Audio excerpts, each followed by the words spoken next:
Hi, and welcome to today's weekly videocast. My name is Reena Dayal, and I welcome you to this week's Get Your Fix. This is the second episode, but I really want to talk about a really big topic, and it's a topic about leadership. It is all about becoming a disruptive leader. I actually have written a book on it. It's called The Brilliance Quotient. So you actually can see behind on the board the title, The Brilliance Quotient, and there's some sentences there as well. It might not be too clear, and I promise you by the end of the video, I'll give you a close up of it. But let me tell you a little bit about this book and why you might find it interesting. And in these nuggets, you might find that it might be something that you might want to think about for this week. So, we all live in a world which is getting increasingly disruptive. In fact, some would say it is becoming unpredictable. I agree. Leadership development is something that I've been working for 20 years plus, and I've seen a huge change, not just personally as a leader or as a corporate executive, a C suite, and now an entrepreneur, but also in the way that I've seen leadership development change.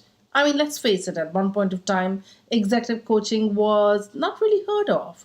It was seen as a luxury, and then it was seen also through suspect eyes. But today, for anybody who wants to play the A game, it's almost essential, right? So, in this book called The Brilliance Quotient, what really have I given an approach to? Firstly, I acknowledge the fact that leaders today are really, really busy. You are, and you know that.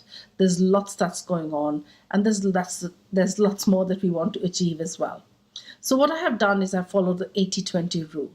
I have, through my research, through my own personal experience of having worked with leaders beyond 26 countries, I've looked at all the various aspects and have identified certain areas of focus where leaders could perhaps make a change, reframe, do things differently, which will bring about exponential difference in them leading themselves, their teams, and their business. Notice I stressed a bit on the first part, which is about leading themselves. That's the second aspect that I focused on in this book. Gone are the days where leaders were people like you and I who were in the workplace in a corporate setup, who could become high performance in the organization. But really, the other aspects of our lives, such as health, personal time, family time, hobbies, could take a beating. And we could be going up the ladder or our corporate ladder and doing really well. That's good. But the fact is that in today's world, when there is so much of disruption, we really need to keep our core strong. The foundation has to be strong, and that's all around holistic leadership. I know there have been words like authenticity that has been bandied around, and I'm going to touch upon that as well through a different lens in my book. But the key aspect is for a leader to be successful today, one has to be pretty balanced in all aspects of one's life. And I'm going to explore that a bit in this book as I touch upon various topics which will bring about that kind of a balance. The third, there are some interesting words in the last few years that we have been talking about: change management, transformation, transition, diversity, technology.